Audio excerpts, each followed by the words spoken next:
வணக்கம் ஃப்ரெண்ட்ஸ், இன்றைக்கி நம்ம இறால் பிரியாணி எப்படி பண்ணுறதுன்னு பார்க்கலாம் வாங்க. இந்த இறால் பிரியாணி பார்த்திங்கன்னா உடம்புக்கு வந்து நல்ல ஹெல்த்தியானது, அதே சமயத்தில் ரொம்ப டேஸ்டியாகவும் இருக்கும். இப்போது இதை எப்படி பண்ணலான்னு பார்த்தலாம் வாங்க. இதுக்கு நான் ஒரு 1/2 கிலோ அளவுக்கு இறாலை நல்லா சுத்தம் பண்ணிவிட்டு எடுத்து வச்சுருக்கிறேன். இதுக்கு நான் 4 பழுத்த தக்காளியாக எடுத்து கட் பண்ணி வச்சுருக்கிறேன். அதே அளவுக்கு பார்த்திங்கன்னா பெரிய வெங்காயமும் கட் பண்ணி வச்சுருக்கிறேன். அப்புறம் புதினா, கொத்தமல்லி இது 2 சம அளவில் கட் பண்ணி வச்சுருக்கிறேன். இதுக்கு ஜீரகம், பட்டை, கிராம்பு, அன்னாச்சிப்பூ, கல்பாசி, பிரிஞ்சி இலை இது எல்லாத்தையும் நான் எடுத்து வச்சுருக்கிறேன். இஞ்சி பூண்டு பேஸ்ட்டு கொஞ்சம் அரைச்சி வச்சுக்கோங்க. இப்போது ஒரு குக்கர் கவுல் எடுத்துக்கோங்க. இதில் கொஞ்சம் தாராளமாக எண்ணெயை ஊற்றிக்கோங்க. எண்ணெய் நல்லா காஞ்சதுக்கப்புறமா நம்ம எடுத்து வச்சுருக்கிற இந்த மசாலா ஜாமான் எல்லாத்தையும் அதில் சேர்த்துடலாம்.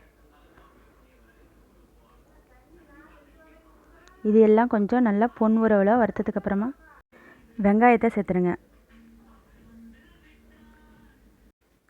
வெங்காயம் நல்லா ஒரு 1/2 வேக்காட்டுக்கு வெந்ததுக்கப்புறமா தக்காளி சேர்த்துடலாம்.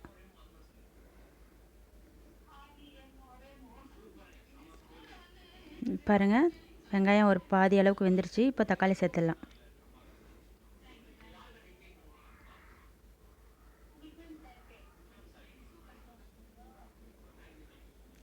தக்காளி நல்லா குழைய வேகட்டும், அப்போ தான் நல்லாயிருக்கும்.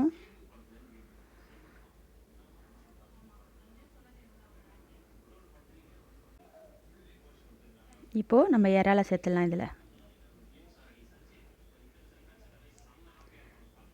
இறாலை நல்லா கிண்டி விட்டுட்டே இருங்க. இறால் வந்து நல்லா சுருண்டு வரும். அதிலே பார்த்திங்கன்னா தண்ணியும் விடும்.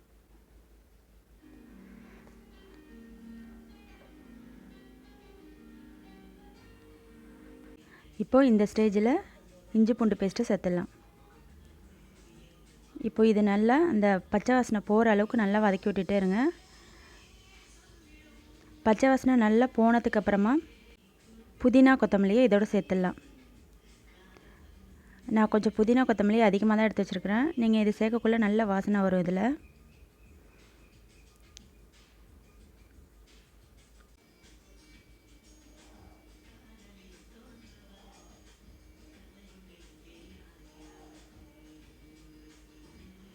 இப்போ எல்லாமே நல்லா ஓரளவுக்கு வெந்து வந்துடுச்சு. இதுலேயே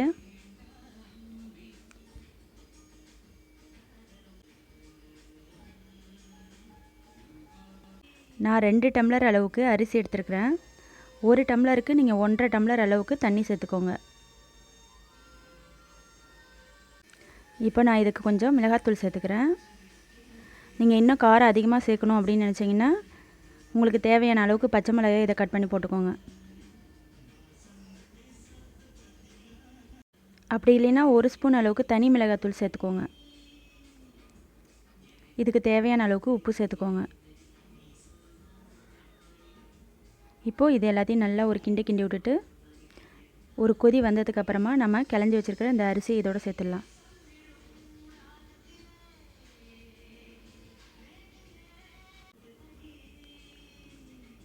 இப்போ அரிசியோடு சேர்த்து இது எல்லாத்தையும் நல்லா கிண்டி விட்டுட்டு மூடி போட்டு ஒரு 2 விசில் வந்தோடனே நிறுத்திடுங்க.